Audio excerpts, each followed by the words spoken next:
Hi, I'm Noga, a New York-based SHSAT tutor with years of experience and counting of helping students get into the specialized high schools such as Brooklyn Tech, Bronx Science, and Stuyvesant. The key to a top SHSAT score is practice. In this video, you'll download the full-length SHSAT practice test below. You will complete it in 180 minutes, and as I walk you through each solution, you will review your mistakes. Also, if you don't have a lot of time, just pause the video, solve first, then check your answer. Today, we're going to be going over an entire full-length math and verbal section of an official SHSAT practice test. Starting off strong with our first question, they're asking for the most precise revision for the following words. And when they're saying precise, they want it to be accurate, detailed, the most accurate one that we can pick from the options. So taking a look here, the engineers did experience with several new materials.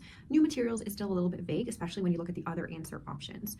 Taking a look at B, the engineers tested foam and fiberglass. That looks like a great option. We're going to leave it there.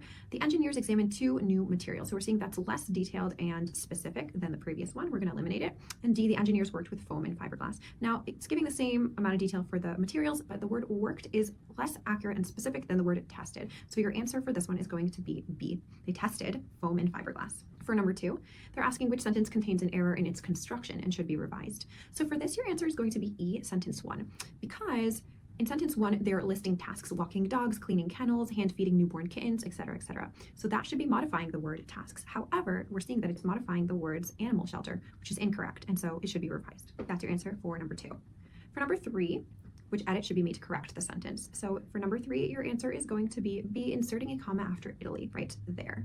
This is because it's going to allow for this clause, which is considered one of the new seven wonders of the world, to begin, right? It's creating that space for the new clause. So the Colosseum in Rome, Italy, which is considered one of the new seven wonders of the world, right? It's making space for that clause, which also ends in a comma. So that should be your answer for three. For four, they're asking for a pair of revisions that needs to be made. Your answer for four is going to be H, and let's talk about why. So you need to delete the comma after gelato and change allow to allows. So deleting this comma after gelato and changing allow to allows. Let's read the sentence so we can see why that works. So it says, finally, gelato is served 10 to 15 degrees warmer than ice cream, which enhances the texture and flavor of the gelato and allows it to melt more quickly. So getting rid of this comma allows us to continue that same idea, right? It's not two separate ideas that need to be separated by a comma. It's a continuous idea, and allows needs to be changed because of the noun that it's being affected by. That's your answer for the editing and revising. For number five, for the following passage, the free college debate.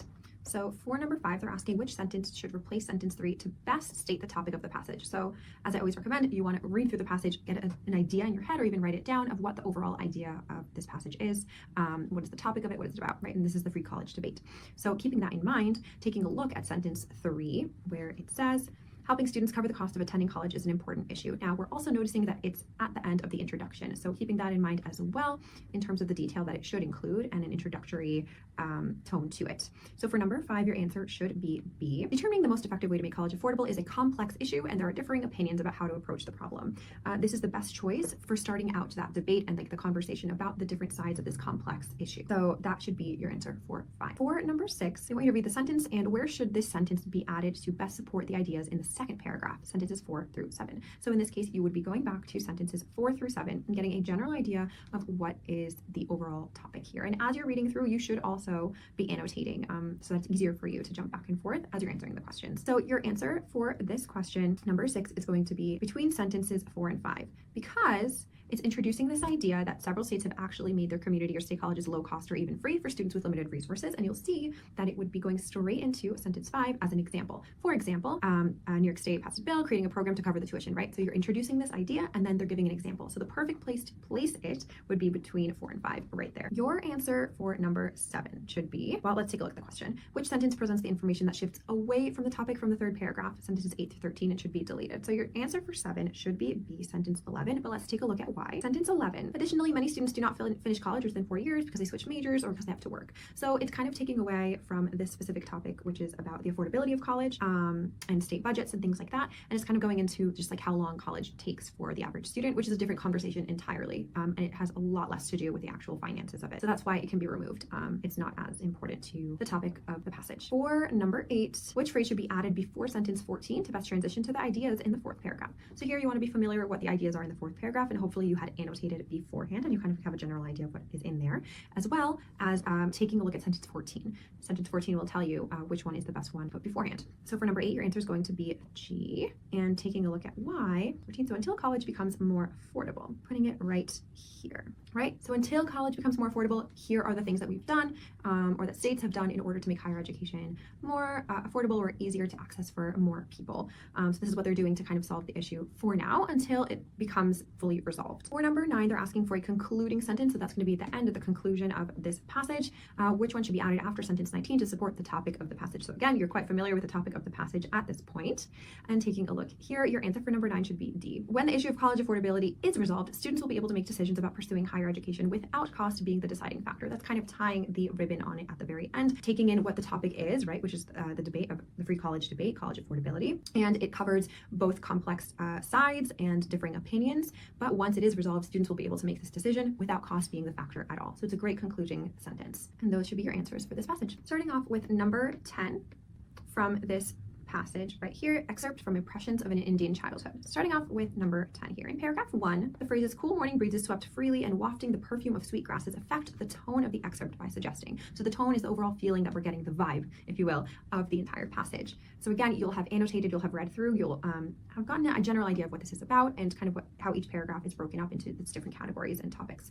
So they're asking how they affect the tone. So for number 10, your answer is going to be G. This is because the fond feelings that the author has toward her childhood experiences, and that's seen through the word choice. The word choice, wafting the perfume of sweet grasses, cool morning breezes swept freely. And when you actually read paragraph 1, you'll also see that it's discussing childhood memories. So that in combination with the positive word choice creates fond feelings about the childhood itself. For number 11, they're asking, so the use of sequence in paragraph 1 and 2, right, order of events, contributes to the development of ideas in the excerpt by, so the development of the ideas in the excerpt is the way that it is structured, but also the way that the story is unfolding and how are they choosing to tell it to us in which order, right? So for 11, your answer is going to be D. It's detailing each step in preparation for the beating in order to highlight the author's enthusiasm for the work, right? The overall passage is about the beating and about the author's admiration of their mother with the beating and the artistry that is required. So it's also creating somewhat of a build-up in preparation for it. That's why they're using sequence order of events. So that should be your answer for 11. For number 12, the phrase just as an artist arranges the paints upon his palette in paragraph 2 suggests that, well, they're using the word choice, artist arranges the paints on his palette, right? So paragraph 2 is actually showing this appreciation for the artistry. Your answer for this one is going to be E. The beadwork is a true form of art. The narrator is actually really showing their appreciation and admiration for this work. For question number 13, they're asking about the details in paragraph 3 and how they convey the central idea of the excerpt by suggesting that. So again, we're seeing that's very important that we have this general idea about what this text is about, what the central theme is, what the central idea is. The details in paragraph 3. So we're going to take a look here at paragraph 3, and of course you would have annotated. Here they're talking about, the narrator's talking about watching their mother as they sat on the rug and all of the details going on with watching all of this unfold and watching the artwork unfold and how their mom was beginning beadwork. So all of these details such as finely twisted thread, silvery sinews, and all she pierced the buckskin, skillfully threaded it, picking up the tiny beads one by one, right? All of these very, very distinct, specific details are showing. So the answer is going to be D. The author had a very great admiration for her mother's precision and mastery of the craft. And this is seen by the choice of words, right? Those fine details that the author was noticing is showing the great admiration. The choice of words, the positive tone of the word, as well as the great detail that was included. That combined is going to give you D. For number 14, they're asking how the author distinguishes her POV from that of her mother's. This is actually very straightforward in the text. Your answer is going to be F, by describing their approaches to beadwork design. So in paragraph 5, which I'll show you, in paragraph 5, there's a bit of a comparison about how the author goes about the beadwork and the artistry versus how the mother does. I usually drew easy and simple crosses and squares. These were some of the set forms. Very simple, very straightforward. My original designs were not always symmetrical nor sufficiently characteristics, two faults which my mother had little patience, right? So this in comparison to the way they explained the way that the mother did the beadwork, there's a vast difference in their approaches. So this is her POV versus her mother's POV. For number 15, they're going to have you read this portion from paragraph 7. So always after these confining lessons, I was wild with surplus spirits and found joyous relief in running loose in the open again. So you can see that they felt confined, that they felt like they were free once it was over, once the beadwork was over.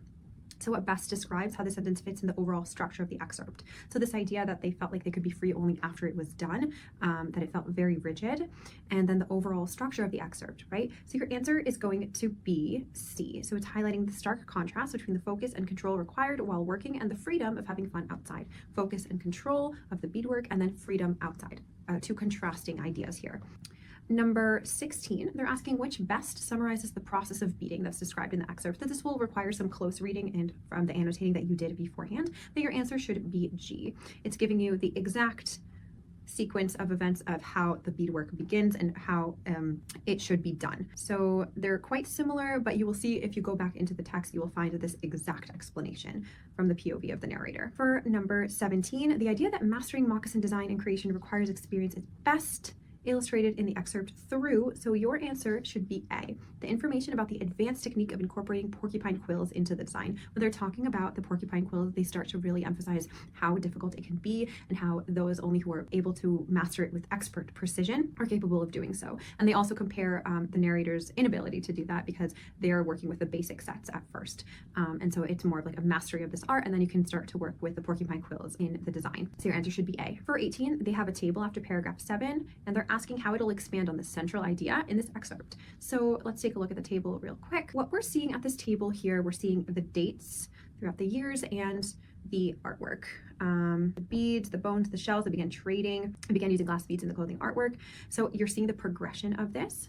So it's showing that it's through many generations that this has been happening, that this has been part of the culture. So let's find the answer for that. So for 18, that would match with E. The craft the author was learning was a tradition that endured through many, many generations and many changes. And you're seeing in the table as well how it kind of has transformed throughout the years once you look at the table in detail. So those should be your answers for this excerpt. For number 19 from the poem At Dusk. Which lines from the poem best support the idea that the neighbor's efforts to call the cat home directly affect the speaker? So in a poem, of course, we're still going to be annotating, and we have to definitely keep in mind the use of literary devices and metaphors and all kinds of themes like that to make sure that we really understand what this poem is about. So after reading and after annotating, you will go ahead and look through these questions. So taking a look at number 19, your answer should be D. D says, left me to wonder that I too might lift my voice sure of someone out there, right? So they're kind of showing that the neighbor is affecting the speaker as well, because the speaker would think, well, I also would lift my voice if someone was missing, because they're thinking that maybe they're calling to someone, not a cat. And so I too might lift my voice, sure that someone is out there. So that's showing that it is affecting the speaker directly, emotionally. Number 20, the isolation of the words here, here in line 7 contribute to the meaning of the poem mainly by. So this is where you should think, okay, what do I think the meaning of the poem is? First of all, keep that in the back of your mind. We know that there is obviously a bigger picture than just calling the cat home, maybe a feeling of longing, a feeling of missing someone, of grieving someone even, of being lonely, that kind of thing. So keeping that in the back of your mind, or even having written that somewhere else. Number 20 should be H. It's illustrating the use of simple expression to call home those who are loved and missed. So here, especially with those dashes that are isolating it, it's a simple expression, and you're calling someone home, especially when you're loving and missing them, isolating the words physically, actually isolating them, and then here, it's something that's commonly used to kind of bring that idea home of missing someone. Number 21, the details in line 10 through 7 about the cat convey a central idea of the poem by. So let's take a look at 10 through 17. The cat lifts her ears, turns back toward the voice, and back to the constellation of fireflies. It's as if she cannot decide whether to leap over the hedge or bound onto the porch into the steady circle of the light or stay where she is, right? So we're seeing this idea that the cat is kind of unsure if to come back to what she knows, home, stability, or to kind of venture out into the world and to the unknown, right? So number 21 should be D. It's emphasizing the conflicting desires to return to the familiar and to explore the unknown. Now, of course, this is bigger than just the cat itself. It's kind of overall metaphor of returning to the safety of what is known and what you know best versus exploring what's new and what is unknown. Number 22, the phrase is luminous possibility, and all that would keep her away from home. They affect the poem by doing what? So taking a look at the word choice here, luminous and possibility and all that would keep her away from home. So those are very elaborate words, right, that are used to explain the unknown, the outdoors, or what would keep her from away from home, right? So for number 22, your answer should be G, suggesting the cat is compelled by its sense of wonder to remain outdoors. The choice of words here is showing that the outdoors has luminous possibilities, right? And that's what would keep her away. So that's why the answer should be G. For 23, lines 11 through 13 from the poem, they have toward the voice, then back to the constellation of fireflies flickering near her head. Which idea from the poem does the imagery in these lines help convey? So again, for 23, your answer is going to be the cat is fascinated by the natural world and finds the indoors unremarkable. So we're kind of continuing on that same trend of the contrast of the indoors being safe space, being something that they know, versus the outdoors being an unknown but full of possibility, and it's super exciting, right? So the choice of words here, the natural world, the constellation of fireflies flickering, right? The voice is representing home, but then back to the constellation of fireflies, which is very much more exciting. So fascinated by the natural world out of the house and finds the indoors unremarkable. Also shown by the choice of words that are keeping it very basic, whatever is representing the home unremarkable. Number 24, how does the setting, so where it's taking place, affect the events of the poem? So where this is taking place, your answer should be F. It allows the speaker to observe the neighbor quietly without interacting with her. That's because this is happening at dusk. We know that from the title of the poem itself. It is quiet. Their neighbor probably does not know that that the speaker can also see them and is witnessing what is happening. So it's kind of making it a bit mysterious, a bit quiet, a bit reserved. Potentially no one else is outside, as no one else has been interacting with any of the two. So your answer for 24 should be F. For 25, the poet develops a theme about making connections with others, mainly through doing what? So making connections with others. How is this a theme throughout here? Because we're seeing maybe isolation, grief, missing someone, loneliness. So for 25, your answer should be A. It's the exploration of the desires of the speaker and the desires of the neighbor. So you know that they both are giving off this feeling of loneliness, of missing a friend or a loved one, or grieving a friend or a loved one.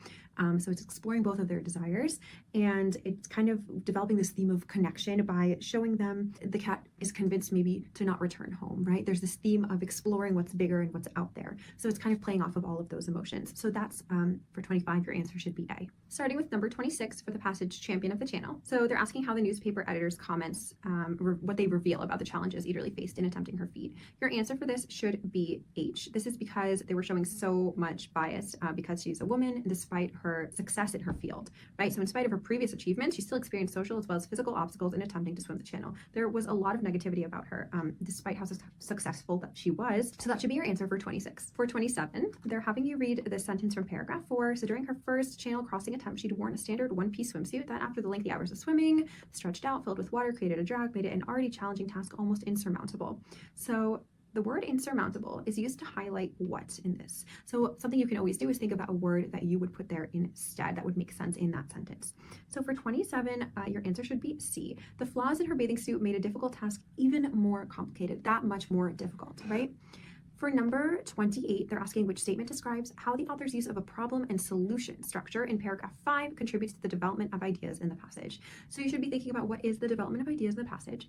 Also taking a look at paragraph 5, just for a better idea. It's explaining how she waded through the channel and she covered her body with grease for insulation, so her limbs felt stiff, so there's a lot of like pushback from her own self, right? But she drove forward. She fought to clear her mind, her sphere, a place where the sea became her only companion, right? So she kept going, she kept trudging through despite how uncomfortable she was, despite how cold it was, how difficult it was. So your answer for 28 should be H. It's illustrating her process of blocking out her discomfort, and it's showing that swimming the channel was both mental and a physical challenge, right? There was a lot of mental blocks there too, and she just had to focus on finishing. For 29, they're asking which sentence best supports the idea that she succeeded in swimming across the channel because of her innovative approach to the challenge. So this is asking where was she creative in this passage, and if you have annotated and read through, it should be quite easy for you to find. Your answer for this should be C. She used a new overhand stroke called the American crawl. She created that, and then she eventually settled into a steady pace, briskly breaking through the waves. So that is something that allowed her to keep going and was completely innovative. For number 30, paragraph 7 contributes to the development of a central idea of the passage. As you can see, they're always going to ask you about the central idea, so it's very important that you get a general idea of what the central idea is once you read and annotate. For your answer for number 30 is going to be H, emphasizing the surge of emotions she felt as she came closer to achieving her personal goal. So taking a look at paragraph 7 real quick, just so you can see where that is seen. So for hours she swam, dodging debris with an amused smile. However, as she neared the shore, a fierce storm erupted, right? So it sent her backwards. She fought back the swells for hours. The salty water caused her tongue to swell, inflamed her ears, but she felt indescribably happy as she churned through the sea. Finally, she neared the English shore. The storm abated and the tide turned. No longer fighting, the sea pushed her to the shore. So she kept fighting. She kept going no matter what.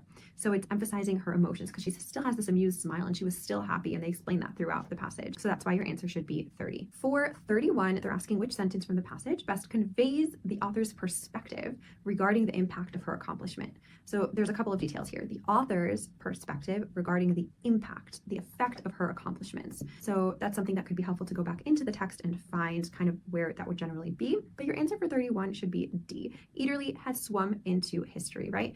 That is almost personal opinion. Somewhat of the author, right? Swum into history. She was making history. So clearly they have a high regard for Ederle. And that is also showing the impact of her accomplishment, right? Into history, right? This made history. So that should be your answer for 31. For 32, which sentence is the best summary of the steps that she took to prepare for her second attempt? So this is in the passage post first attempt at the swim.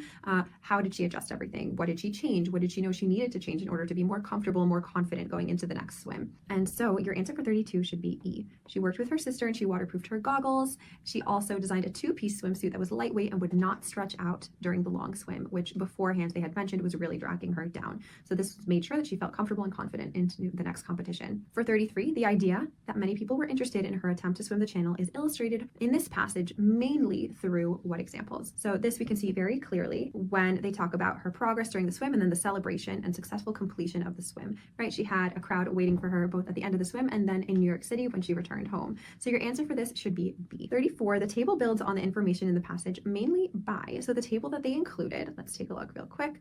We are seeing the years progress and we are seeing also the hours actually decrease. And so what's happening between 1875 and 2012? Take a look at the time differences. So that immediately should give you your answer. Your answer for 34 should be E. It emphasizes that people have continued to swim across the channel and have significantly improved the speed record. For 35, the details in paragraph 1 convey a central idea of the passage by noting that. So taking a look at 35 here, paragraph 1, let's take a look real quick. They're introducing kind of the subject of what they're going to be talking about. So though ebook readers have become a more common sight around town, traditional books still have their evangelists. So basically, print definitely isn't dead. While scientists are still trying to tease out exactly how it affects us differently, here's 5 ways they might be inferior to their dead tree cousins, right? So it's introducing the main idea, 5 reasons physical books might be better than ebooks. So 35 is pretty straightforward. Your answer should be B. Printed books have some advantages over ebooks. So we're already getting that main idea as straightforward as it gets for this one. So for 36, which evidence from the passage best supports the claim that print definitely is not dead, right? Paragraph 1, we just read that. So for 36, your answer should be E. Most college students prefer using paper books to using ebooks. That piece of information is really helpful in bringing forth this argument that most college students are still going to prefer that paper instead of screens. So that's your answer for 36. For 37, what sentence from the passage suggests that people in the future will likely choose ebooks over print books? So this is an important finding that they had. 37 is D, because this finding found that kids ages 8 to 16, they found that more than 50% of them reported preferred screen reading. Now, this age is very important because it's the future generation. So that's why that would indicate that in the future, it's only going to increase, right? Screen reading preference over paper reading. 38, how does paragraph 7 fit into the overall structure of the passage? So taking a look at paragraph 7, the takeaway message, if you're really trying to absorb material, you might want to go for a physical book. And if you're going to be up all night studying, turn off the backlight. This kind of is a change in tone. It's more of like a personal opinion of the author, right? So if you really want, right, that's kind of the tone that they're giving. So for number 38, your answer should be H. It begins the author's commentary on the preceding information. So they're giving all of this info and then the author kind of chimes in with their own opinion. Like, if you still really want to do an ebook, well then turn off that backlight, right? Kind of putting in a personal touch to the passage. Number 39, they're asking which sentence best reveals the author's POV about ebooks themselves, right? So taking a look here, number 39 should be A, because while scientists are still trying to tease out exactly how digital reading affects us differently, here are 5 ways ebooks might be inferior to the dead tree cousins. So again, kind of the author's voice, especially with dead tree cousins, it's a little bit of a joke, might be inferior. So again, it's kind of using that contrast of the data that they are providing versus also the narrator's voice chiming in through this whole passage. But here it's very strong. Number 40, the studies described in paragraph 6 are very important to the author's observations in paragraph 7 and 8. So let's see. Paragraph 6, this is a finding that they found what staring at a lit screen can do to the brain and to the eyes, and it can disrupt your sleep pattern, and it's just overall not so good, right? And so 7 and 8, they're giving you that takeaway message. If you're really trying to absorb material, it's important to go for a physical book like paper. It's just not going to do the same thing in terms of an ebook and e-reader. That doesn't mean that all is going to be like that. So again, it's giving you like pros and cons and kind of conflicting, not conflicting, but more like both sides of the conversation, right? So for 40, your answer should be F, gives the author the opportunity to reach practical conclusions about reading that are based on scientific evidence. For 41, which evidence in the passage is most relevant to the author's claim our expectations of ebook reading might affect how we approach the text, right? So taking a look here, for number 41, your answer should be A. Students use their study time less productively with ebooks than with print books. And so this piece of information, it goes directly to the evidence that our expectations are going to affect how we approach the text. For number 42, they're asking for the best summary of the research. And the best summary of the research is going to be ebooks reduce reading comprehension and increase distraction. They are tiring for the eyes and the brain. That is overall the whole point of this, the data that they're giving, is that it's just not so helpful for reading comprehension. It's going to increase your distraction levels. It can also be very tiring for your brain as well as for your eyes. So overall, that's kind of the point that they're making. So it's the best summary of all of the research that was given. Taking a look at question number 43, they're asking in paragraph 3, the phrase, the butterflies of the sea, convey the idea that we have butterflies of the sea, and they are talking about the beauty, right, and how vibrant it is and how lovely it is to look at. Taking a look here, often called butterflies of the sea, but even that understates their dazzle. It's just that beautiful. It's just everything else is dressed to blend with pale surroundings, but they don't bother, in part because they taste so lousy, they don't need camouflage. Also, I decided right then, because their beauty is so startling and earns them a free pass, the same way everyday life breaks for peacocks, parade floats, they're just that fascinating, that lovely to look at. Your answer for 43 should be B. They just have colorful features that make them stand out, just like butterflies, right? For number 44, they're asking you to read the following sentences. Not sure why I decided to take a look. It was still an hour before sunrise, and I knew exactly what the bars looked like in the moonlight, but for some reason, I couldn't resist. What is that showing? It's contributing to the overall structure of the excerpt by doing what?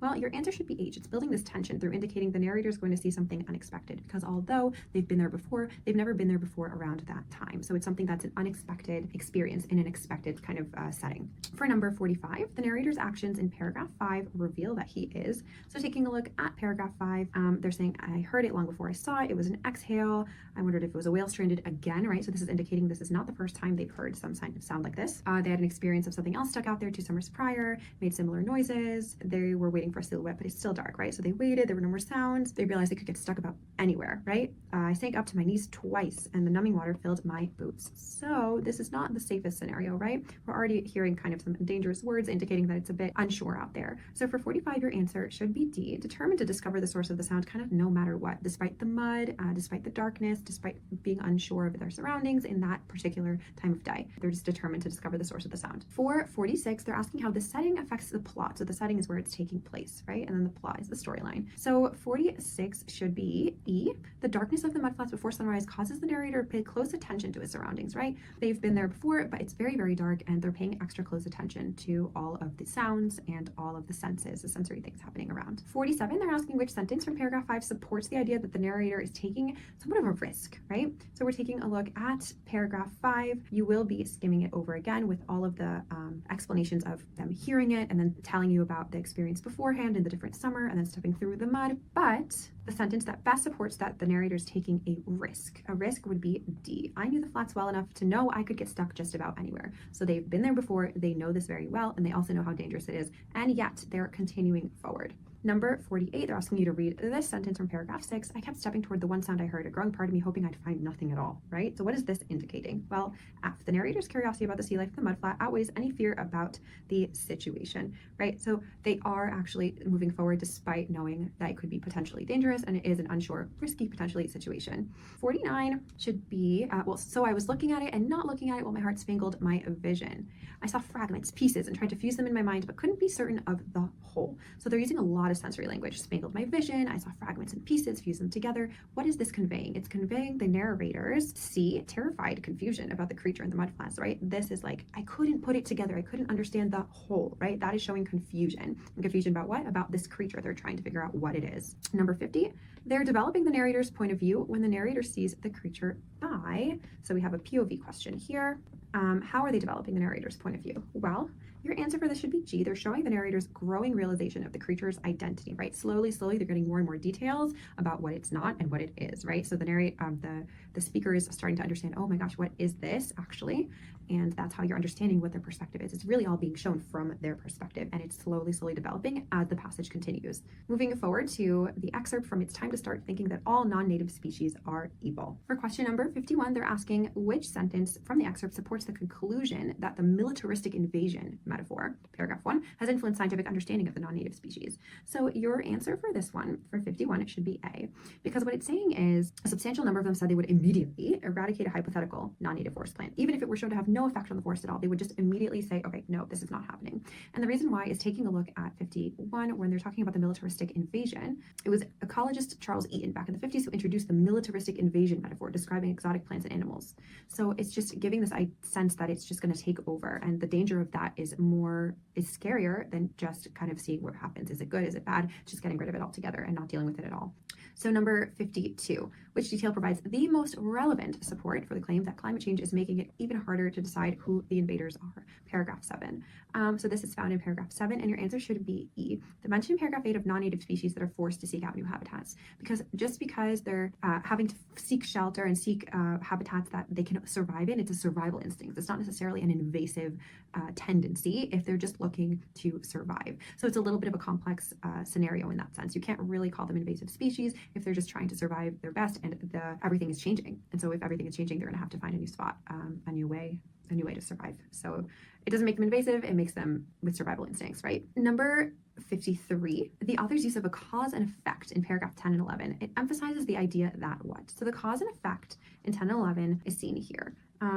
They told the recent symposium about one such relationship, right? On beaches in a state, they were talking about this type of grass that became important for a shorebird, which is a clapper rail, a plump shorebird with a downward curving bill. And so there was a project to rip out and poison all of that grass, right? And it grows in dense swaths and it excludes many other shorebirds. So then what happened? They saw the clapper rail numbers go tumbling downwards. There's other examples like this, right? And so if you were to have read through and annotated beforehand, you would have also had already put that this is a good example of exactly how this is being treated, right? And so for 53, your answer should be C, because some endangered native species have flourished because of the presence of a non-native species. So it's showing that the cause and effect isn't always black and white. That's why potentially it could be helpful. It's just, you never know, and it will just solely depend on each case-by-case scenario. For 54, they're asking which sentence from the excerpt supports the idea that some species are able to adjust to change. So for 54, your answer is going to be F. Many native and beautiful Hawaiian flowers are now pollinated by the Japanese white-eyed bird because the native pollinators have been driven extinct by other non-native species, right? Again, that same example of showing that pretty much some have adapted well to this change and they just kind of survived through it. Again, not all of them, but some of them. So that is important to note. Number 55, the details in the section, a good thing, but not the only thing, convey a central idea of the excerpt by suggesting that your answer should be B for this one. So basically decisions about whether to keep the non-native species should be considered on an individual basis. Like I said before, a case-by-case scenario, right? Because you never know, especially given the information that they've given us. Number 56, climate change has affected efforts to manage invasive species mainly by causing ecologists to do what? Your answer for 56 should be H. Acknowledge that it's not realistic for some species to remain in their native habitat. So like we discussed beforehand, they may have to search for new habitats in order just to survive. It's not realistic for them to always stay where they are because the changes are so big. So your answer for 56 should be H. 57, they're asking how the chart provided additional support for the central idea of the excerpt. So the chart that they provided, it shows the area affected by a non-native species, and it's showing that the passage of time. So what is happening here, right? So as you can read through it, they have some public awareness beginning, species is introduced, the detection of it, and then there's management of it. Difficult, costly, eradication, unlikely, or impossible as time proceeds. Right? So what it's showing here, your answer should be B, because it's showing that a complete removal of a non-native species is usually not achievable after a certain period of time just because the population is so large. If such a large population is occurring, it's going to be nearly impossible to get rid of it fully. So that should be your answer for 57. All right, starting with the first question. So we're seeing here that they are requiring us to follow the orders of operation, and knowing our orders of operation, PEMDAS, we're seeing here that we only have addition and subtraction. So we're going to be just working from left to right because we only have addition and subtraction in this case. So we're going to do negative 3.8 plus 2.3, which gets us negative 1.5. Then we have minus a negative, which we know turns into a positive. So positive negative 1.5 plus 1.1, which will then equal negative 0.4. On to the next question. So we have angle M and R are supplementary, which we know add up to 180 degrees. The measure of angle R is 5 times the measure of angle M. So let's represent that algebraically. So we have M plus R equals 180 degrees, and M plus R is 5 times M, so we're going to represent that as 5M equals 180, and we're going to just go ahead and solve that. So then we have 6M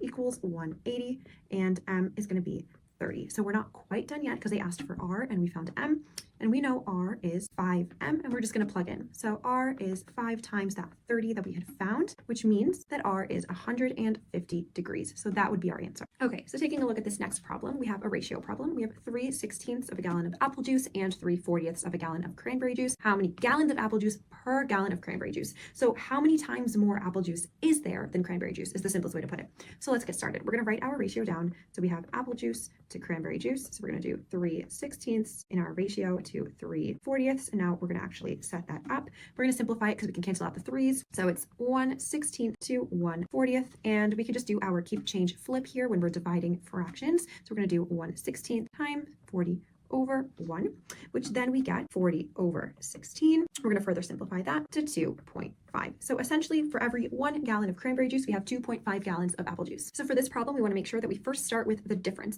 of how much it's growing versus how much he is mowing it. So he's cutting it down every time. So let's find that difference first. So we have 2 1/8 of an inch. Take away that 1 3/4 inches. So in order to subtract these, we of course need to find common denominators. So that is going to look like 17 over 8 minus 14 over 8, which gets us 3/8. So this number is how much the lawn is growing every 2 weeks, along with being cut as well. So that's important for us to know going into this. Now we are going to multiply it. So we're going to multiply it by 4 because it's 8 weeks, and we're going by every 2-week increments. So multiplying that by 4, so 3/8 times 4 gets us 12 over 8.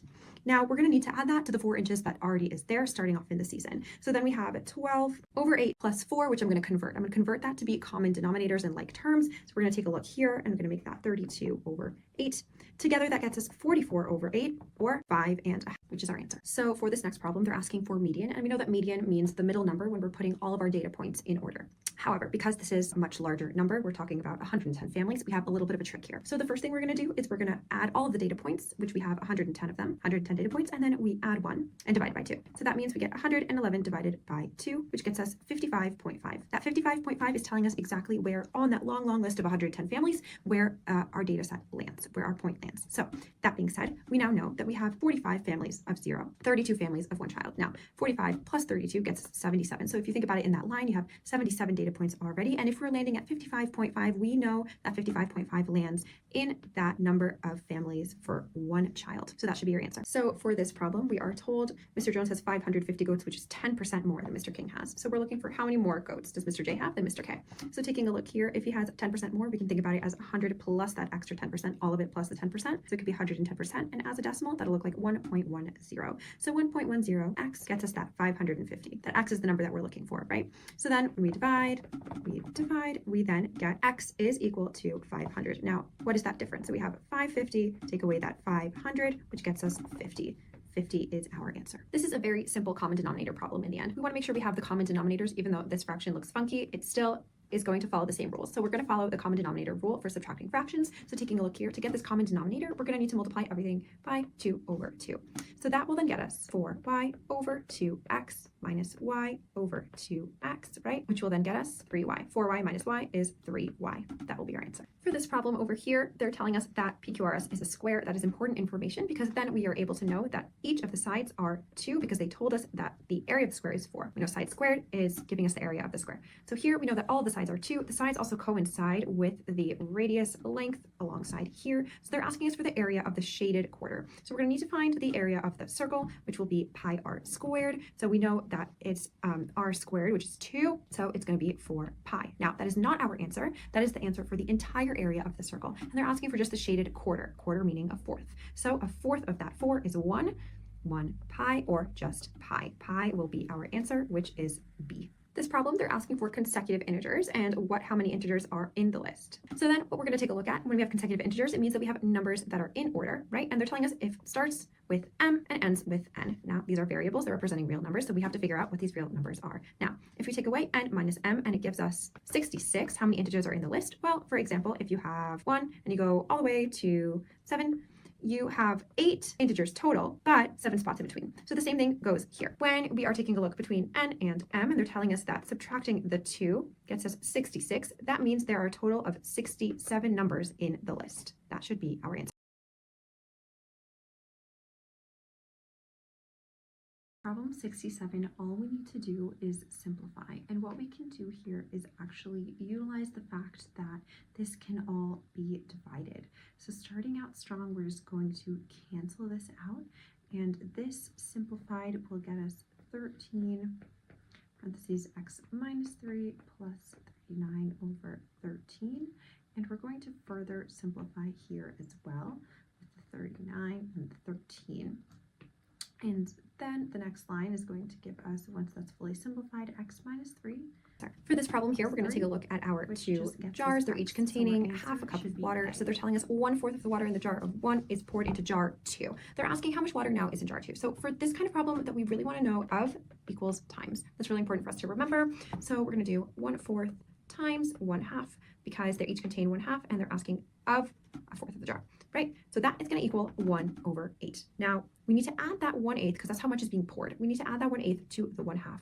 That is already there. We're going to make these common denominators. So 4/8 plus 1/8, which gets us 5/8 of a cup. Heading on to the next question. This is really a plug-in question. You're going to use your knowledge of process of elimination as well. So if you're looking through these answer options, you already know that A is not an option because 0 in that denominator would just make it an indefinite answer. So taking a look here, if you were to skip through B and C, I'm going to use C as an example. So for instance, if we plug that in as decimals, it would be between 0.5 and 0.25. And we see that 0.01 is much, much smaller. And your only answer when you're using process of elimination and plugging in is going to be D99. For a percent problem, I always like to set up this type of proportion, a part to a whole. It makes it very, very simple, especially in this scenario. So we know 72% said yes, which automatically tells us that 28% said no.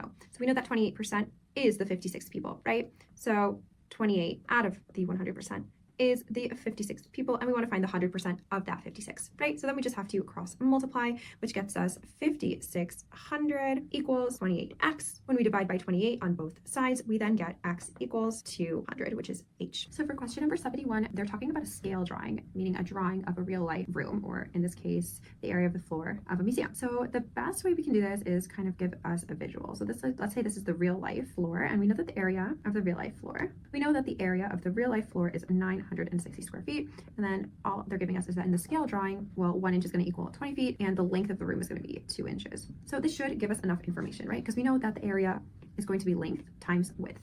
So area is length times width. So knowing that, because the area here is 960, and we also know that 1 inch is going to be 20 feet, the real life length of the room is going to be 40, right? And so once we know that, given the area, we know length times width would get us 960. So we know that the width for this is going to be 24. So that should give us the scale width, which should get us 1 and 1/5, which gives us answer A. For question number 72, they're asking about a sequence of numbers that is repeated. So we have 1 to 9 inclusive. If the computer generates a sequence of 300 of these numbers, they're asking for the best prediction of the odd numbers in the sequence. So the only numbers that we need to be worried about are the odd numbers in the sequence. So 1 through 9, including 1 and 9. So we have 1, 3, 5, 7, and 9. And in total, we have, those are 5 numbers out of the 9 are going to be odd. And this gets repeated 300 times. So we'll multiply that by 300, and that gets us approximately 166.66 repeating. So your answer should be H, 167.56. So in this problem here, we're going to find the cost before the coupon. The cost before the coupon is going to be represented by 40 plus 1x, or just, now we're going to apply the coupon, and it's going to be 0.8 because that's 80%, right? Because they took 20% off, so we know that there's 80% left. So it's 0.8 times that 40 plus x, which is the cost before the coupon, and we know that the end is going to be 60. So again, 0.8 we got from 80% because we took 20% off of the total rental cost, and we're left with 80% out of the 100. And here is the cost before the coupon, which is represented by 40 plus that 1x, that $1 per mile. And then we know at the end it's going to total 60. So then what we do is we go ahead and solve. So we get 40 plus x equals 60 divided by 0.8. Now, 60 divided by 0.8 is going to be turning into 70. Now, if you're confused about how that works, I would like you to stay towards the end of this video where I go into a very detailed breakdown of how that turns into 75. But for now, follow through, and at the end of the video, I'll explain how it turned into 75. So 40 plus x equals 75, and then we have x equals 75 minus 40, which gets us 35. 530. Now, if you were confused about how this turned into this, you're not alone. Let's take a look over here. So I'm gonna actually, yes, I'm gonna do this. So we had 60 divided by 8 over 10, which is the same thing as 60 divided by 0.8, right? And that can be simplified into 60 times 10 over 8 because we know that we can keep, change, flip when we are dividing fractions, which then turns into 600 divided by 8, which turns into 75. For this probability problem, we need to find the new total after 5 red candies are removed. And we know the probability is 2/5 out of the 25. So first we need to figure out how many red candies we started with. So let's find 2/5 of that 25, and we know that that was 10 red. And we know that there were 5 removed. So 10 take away 5 gives us 5. So there's actually 5 red once the 5 were removed, which means that our new total would be 25 take away 5, which is 20. So the way that we figure this out now is the red candies, we know that there's 5 over 20, which gets us 1/4. So for this sequence problem, the easiest way to go about it is to work backwards. So what we're going to start with is to start by finding the 10th number. And by finding the 10th number, we're going to follow the rules that were given inside of this question. So our 10th number is going to equal 2 times 63 plus 1, which will equal 127. Now we're going to work backwards to find the 7th and the 8th. So the 8th number is going to be that 63 take away 1 divided by 2, which will then equal 62 divided by 2, which then equals 31. Given that piece of information, we can then find the 7th number, which will be following the same rules. 31 take away 1 divided by 2, which will get us 30 divided by 2, which gets us 15. Now our last step is to subtract. So we're going to subtract all of those numbers. So 127 take away that 15 is going to give us 112, which is C. So in this problem here, we're going to use our logic and our process of elimination to get our final answer. So first we're going to put these in order so that we can actually eliminate what needs to be eliminated. So in order, we're going to do 8.2, 8.4, 8.5, 8.6, 8.8, 8.9, and 9.0. We are eliminating 9 and 8.2 because those are the first and the last of that set.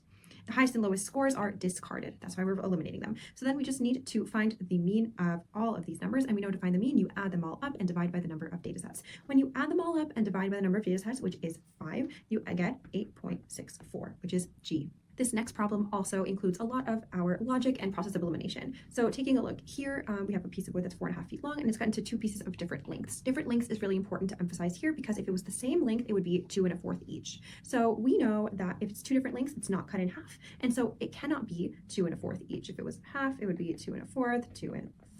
So the shorter piece must be larger than 0, and it also needs to be smaller than 2 1/4 because we already emphasized that 2 1/4 would be exactly cut in half equal. So there's a lot that we can eliminate. We can already eliminate B because it's not greater than or equal to 0. It cannot be equal to 0. And we can also eliminate the fact that it needs to be smaller than 2 1/4. So this and this can be eliminated, in which case our answer is A. For this problem, we can take a look at it as a square. This is very helpful for us because we can actually identify that there is a triangle here and a triangle. This is important so that we can actually eliminate those because this would be a difficult shape to find the area and then subtract it from it. So we know that the area of that whole square is 400. That's because each side is 20. So knowing that, we're then going to subtract the areas of both of the triangles. Now we know that the sides are 20 and 20, and A equals 1/2 base times height, or base times height divided by 2. Both work. So then we're going to do 1/2 20 times 20, and that'll be 1/2 of 400. So that's going to be 200. That's for this triangle right here. And for the other triangle, it's going to be A equals 1/2 of 15 times 10 because we found that hypotenuse right there, and then it's going to be 75. So technically it's 400 take away 200 take away 75, which in total will get us 125. For this problem right here, in order to solve, we are just going to fully follow the equation, the formula that is given, and plug in the numbers that were given to us. So starting with 86, 86 equals 9 over 5c plus 32, and as we solve algebraically, we will end up getting 54 equals 9 over 5c, and so c is equal to 30. Now we're going to do the same thing over here with the 68. So 68 equals 9 over 5c plus 32. When we end up solving it, we get 36 equals 9 over 5c, and so c is equal to 20. Now we just need to find the difference. They're asking for the difference, so subtracting. So 30 take away 20 will give us 10, which is our answer right here. This problem, we are seeing that we have a variable that they want us to have as an odd number, and they're looking for the sum of the 2 even numbers closest to it without telling us the number at all. The easiest thing we can do is, well, if we had x and it was an odd number, let's say, for instance, 7, we would know that the number before it 6 and the number after it 8 would be 7 minus 1 and 7 plus 1, or x minus 1 and x plus 1. So we're going to do the same here. So the number before it is x minus 1, and the number after it would be represented by x plus 1. And all they want is for us to have them added together. So x minus 1 plus x plus 1 gets us 2x. In this problem here, although the numbers are pretty big, we don't need to worry because we can use our rule of canceling out zeros, the ones that line up. So once we're able to cancel out all of the zeros because it is division, all the zeros that line up, we end up with 360,000 divided by 25. When you do the long division of that, or when you divide that, you end up getting 14,400, which is B. Problem 82 is a bit of a logic problem, truly. They're telling you that MQ is the full length, right? And MN here is the midpoint. So they're asking for the segment that is 2x minus y. And you're realizing here, this distance is x, and we realize that that is halfway exactly. So we would know that this distance would also be x. So that together is 2x. That's the whole distance. Take away y, which is shown right here. So 2x, take away that y, would leave us solely with what's in PQ, which is E. Number 83 here is a very straightforward question. Actually, we just need to be familiar with the formula for area of a parallelogram, which is base times the height. So when we have the base times the height, the only trick here would be to make sure that we know what the base is, which would be 30. Because we're seeing that it's directly across. So the base here is 30. I'm going to highlight it. 30, and our height is 20. So we're going to multiply 30 by 20, which would get us 600. Our best bet in this problem on number 84 here is to set it up algebraically. So we're going to represent this whole situation by an algebraic problem. So we're going to represent Wednesday by our 100 loaves plus t, because that was more than on Tuesday. So I'm going to just write here a little Wednesday. So this is our 100 plus t, and we're going to do t minus 50, which is representing our Thursday, and then plus t itself, which is Tuesday itself, and we know in total it was 230. Now we just need to solve it algebraically. We end up getting 3t take away 50 equals 230, and then when we further simplify that, we end up getting t equals 60. So this answer gets us how much it was on Tuesday, but not to worry because we can just plug it right back in to the Wednesday representation. And we're seeing that Wednesday is 100 plus t, so it would be 100 plus 60, which ends up getting us 160, which is h. The trick with this question is to remember how to find the mean, which is adding up all of the numbers and dividing by the number of numbers, right? So here, what we need to remember is that because it's showing you a table, we need to remember that there's 60, there's 9 students that had 60, 7 students that had 70, et cetera, et cetera. So we're gonna need to multiply all of those. And when you multiply all of these, you end up getting 540, 490, 320, 450, and 300. Now we can still work through it just as a normal average mean problem. So we're going to add them up. That gets us 2,100. And then we're going to divide by the number of students, right? So we need to make sure that we add that all up. Make sure it's not just 1, 2, 3, 4, 5. It's actually the number of students and not just the number of categories. So that's where it can get a little bit tricky.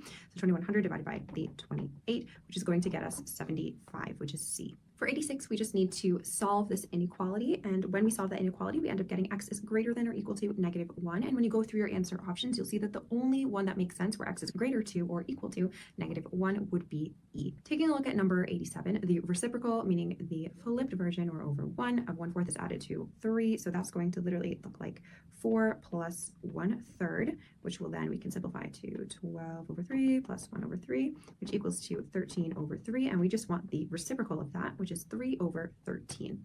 Should be A. For question number 88, they are talking about 2 square posters. So the word square is really important because we know the area of a square is side squared, or the side lengths multiplied. So what we have here is the area of Latrice's poster and Neura's poster. So Neura's poster is going to be 13 squared, or 169, and Latrice's poster is going to be 15 squared, or 225. And they're just asking for the difference, meaning subtraction and square inches between the areas of their posters. So all you need to do is subtract them, and that gets you E50. 89 is another unit rates problem, so it's always good to remember that when they're saying per, they're talking about per that 1 unit of whatever it is that they're talking about. So here we're talking about oats versus water. So we're taking a look here at the 2/3 cup of oats divided by the 3 1/4, or to make it simpler, 13/4 of the water. And that's going to turn into a multiplication problem because whenever we divide fractions, we can do keep, change, flip. So we're going to keep, change the sign, and flip, which gets us 8 over 39, which is answer B. For this problem, we're going to start by just simplifying everything. So this involves knowing how to subtract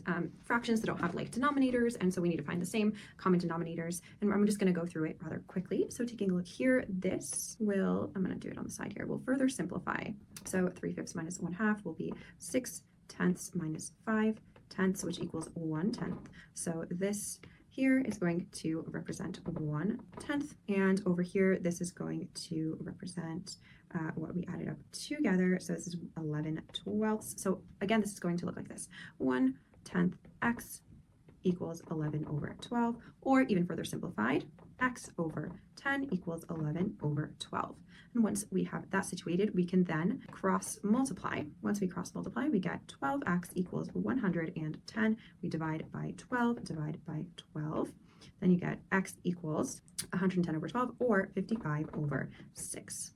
When they're mentioning rate here, we know that means that we need to find the rate per again, right? So we have an increase from 7 to 7.5%. We need to figure out what that rate initially was, and how we can get there is multiplying that $200 item by the original tax rate. So once you multiply that, you end up getting 14. Now they're telling us, well, the new tax rate was 7.5, right? So then we're going to find the new tax rate, 0.75. We have 15, and we're seeing that the difference between this number and this number is an increase in $1, which would give us A. For this problem here, we're going to use our PEMDAS, and we're seeing that we can basically just work from left to right and make sure that we remember the proper order of operations and also the rules of adding and subtracting with negatives. So taking a look here, this is going to simplify to absolute value of -8, take away 12, take away 17 plus, because we have minus a negative, plus 31, would be minus 4, and that will further simplify to -20 minus 17 plus 31, and bringing that forward to absolute value of -6, bringing this down, minus absolute value of 24, and taking that out, because the absolute value will just be the distance away from 0. You can't have a negative distance away from 0, so it's going to be +6, take away 24, which gets us -18. The trick with this question is remembering that what they're saying is that this is representing percentages, right? So once you get your answer, you're going to have to plug it in. What do I mean by that? Well, let's take a look here. This is going to be an algebraic solve. So taking a look here, we're going to combine all of these to add them all up together, in which case when you combine all of the like terms, you end up getting 7k plus 65 equals 100, and then 7k equals 35, where k equals 5. Once we have our k, we can then plug back in, and what we're looking for is blue, right? So we're going to plug that 5 back in there, and that ends up getting us 30, take away 2k, or 2 times 5, and that ends up getting us 20. So our answer would be B. For this question here, we're going to be utilizing what they told us. So the distances between x and y, and the difference in the units. So taking a look here based on what it is that they mentioned to us, we have here the total length. We can figure out that that would be 3 in total. Because that total length would be 3 in total, I'm going to actually write that up here. We know that the halfway point, would be, that midpoint would be 1.5. That's important for us to know as we're working through this. So if the midpoint is 1.5, and we know that there's 1 unit between x and y, we know that x should be 0 and y should be 1. So our answer should be 1/2. For question number 95, they're asking for the percent increase, and we know the percent increase can be calculated by the absolute value of the old number, take away the new number, divided by the old number times 100. And so you can then get 1.35 minus 1.25 all over 1.25 times 100.10 divided by 1.25, which gets you 8%. Next, moving on to this question, where we have, I already drew out here, we have the square base, and so we know that the square base is going to end up being 100 because it is a square, and the side length is 10 inches here. And then for the triangles, we know that there's going to be 4 of them because of the square base. We have to find the area of the triangle. When you do 1/2 the base, and then you have the height here, when you have 1/2 the base times the height, you end up getting 60. And so you have 60 here, and you need to multiply that by 4, which gets you 240. And so all that you need to do here is add up the 2 areas, which is 100 plus 240. And that should get you 340, which is answer G. We have another percent increase here. So we know this, the absolute value of the old, take away the new over the old. So I'm just going to write that old minus new over the old times 100, just real quick. That's going to look like 6.25 minus 6.75, and the absolute value of that over 6.25 times 100.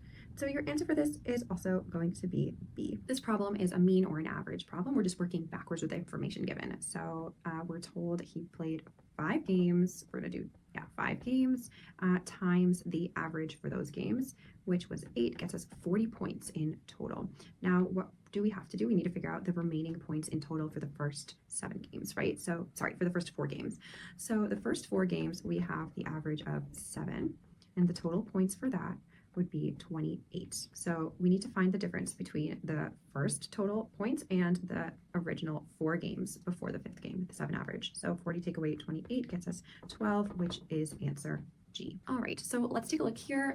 For the first portion, let's just take a look at how many there were in total. So we have the 4 bags times the 8 oranges, and that's 32 in total. And so then we're going to take the total cost, right? So we had $11.52 divided by the 32 oranges in total. That gets us 36 cents per orange. So if it's 36 cents per orange, how many would it be for 42 oranges? So 0.36 times 42 equals $15.12, which gets us answer B. For this problem, we can just use our long division. There will always be a long division problem that we can easily do by hand on the SHSAT. So 0.8. And so we just want to make sure that we're moving the decimals. And so this is going to actually turn into 18 divided by 3,600. Once you actually solve that long division problem, you end up getting 200, which is H. Okay, for question 101, they are asking for, after 45 minutes of adding water, what the percentage is of the tank's total capacity will be filled. So assuming that there's no loss of water. So we need to figure out the percentage first. So let's go ahead and multiply the 5 gallons per minute by the 45 minutes that we're adding this water. That's going to get us 225. This 225 is representing the amount of gallons, right? And so we are then going to plug that into, or we have the 75 gallons of water plus this 225 that we just figured out, and we are going to divide that by the 500 gallon capacity, which ends up getting us 300 over 500, which gets us 60%. So your answer should be C. Heading into question 102, so Misha wants to use this ribbon to make 2 straps. So it's important that we remember that it's 2 straps. We'll need to multiply it by 2 at the end, and the ribbon costs 5 a yard, and this is how much ribbon per, how much we need for each of the straps. So let's first figure out how much she will pay for the ribbon. So if it's $5 a yard, it's 1 1/4 yards of ribbon to make that strap per 1 strap, multiplied by 5. So this can be simplified into 5 over 4 times 5, which gets us 25 over 4. And as a decimal, that looks like 6.25. Now we know there's 2 straps, so 6.25 doubled is 1250. So our answer should be H. Question number 103, they're asking what Y is representing in this case. So we know that the X value here, I'm going to sidebar, the 1 is the X value and it's representing the number correct. And the Y value here, the 5 over 4 is representing the score. So we know if you have 2 correct, for instance, the score would be 10 over 4, right? And if you have 3 correct, well, based on this ratio, you would then have the score of 15 over 4. So the only answer option that makes sense, and that is showing us the increase that is happening here between the 5 fourths, 10 fourths, 15 fourths, that each test question is worth 1 1/4 points. So your answer for 103 should be B. For 104, they're asking, what is the estimate of the number of adults who read this online version of this bulletin? So they surveyed 200 adults and then 45 of the 200 reported reading it, but there's actually 25,000 adults living in this Wisconsin town. And so we're going to represent that. So first of all, let's find the percentage here. So we're going to do that by doing the 45 that reported out of the 200 surveyed. That gets us 22.5 that read it. And so then we're going to take this and we're going to use it for the real life population number. So 25,000 times, and then we're going to make this 5, and that gets us 5,600. And so your answer for this question should be E. In this question, they're asking which equation describes the relationship between the number of days and the number of miles traveled. So we know that the number of days is 3 and the miles is 17. And so what we need to do is we're going to plug in the 3 days, and that should get us, that the Y should get us 17, that's 17 miles. And so the only scenario that this actually works in, this is a nice plug-in method, the only scenario that this works in would be choice C. And that is because when you actually plug it in, you get Y equals 17 over 3 times 3, or times 3 over 1, which gets us Y equals 17 over 1, which is Y is 17. And so in this scenario, that does make sense. And it would be the only one. You would just need to do some trial and error.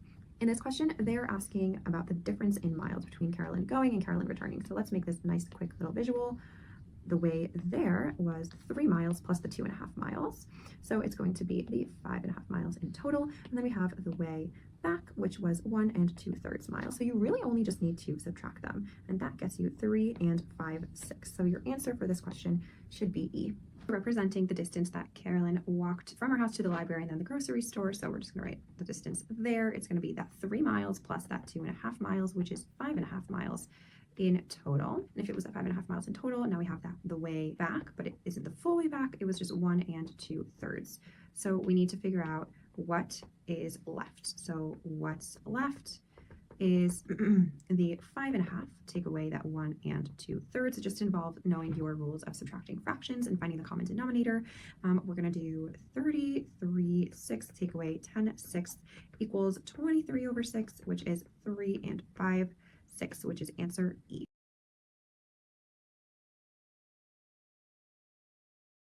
For this question, they want to know how many inches in a full year. So currently we have a third of the year. Let's start with changing this back to an improper fraction. It'll be easier to work with. So this turns into 5/4. Now we have how much in a third of the year? We need a whole year. How many thirds in a whole year? There's 3. So we're going to multiply this by 3 to represent that full year, which gets us 15/4. And when we simplify that into a mixed number, our next question here, we're going to use our PEMDAS and also making sure that we remember our rules of negatives. And so this will then turn into 0.03 minus 0.3, sorry. And then we're going to get 7, which gets us F. Our next question also is order of operations, PEMDAS, and rules of negatives and rules of subtracting fractions with making sure we have common denominators. So we're just going to work through this quickly. This all turns into 2.5, take away 16/3 plus 11/4. We then get 126/12, take away 64/12. We are finding those common denominators, plus 33/12. That all gets us 95/12, which simplifies to 7/11/12, which is answer choice B. So if Carlos has 350 in that account, and we just need to figure out what is that 5%, what is that actual number? So we are going to multiply that 350 by 0.05, which gets us $17.50. And all we need to do is add that together because no money was taken out. And so in total, that gets us 350, which is G. 411, this is a probability problem, and we know that probability of 1 is guaranteed and probability of 0 is completely impossible. And so it's not going to be neither likely or nor unlikely, because that would be exactly in the middle, which would be 0.5. It's not impossible because it's not at 0. And it's not likely because it's not close to 1 at all. And so your only option would be unlikely. For this problem, we have a relationship or a ratio problem that's happening here, and we need to look at what's happening between all of these numbers. So our missing number here would be right there at y. So the easiest way to go about it is to start from your baseline and seeing what the ratio could be. So what happens to 1 to get to 11? We multiply that by 11, and so 1.5 multiplied by that 11 would be 16.5 to get that ratio. So the simplest way to always do it is to go by if you have a baseline with like the number 1, and we're kind of going from the base and going to see what the ratio would be next with the missing numbers. We need to find the midpoints here. So the midpoint of P to Q. So from P to Q, we're noticing that there is a distance of 4, a total distance of 4, meaning that the midpoint would be at -1. And then for the distance between Q and R, we have a distance of 6, which means that the midpoint would be 3 away from each one. So the midpoint here would be at number 4. So what we really need to find is the distance between -1 and 4, which is 5 units. So your answer would be C. 5. Number 114, it's another unit rate problem. So we see that we have 16 cups per 48 dollars, and in order to figure it out with how many per cup, we divide by the amount of cups, which is 16, and that gets us $3 per cup, or answer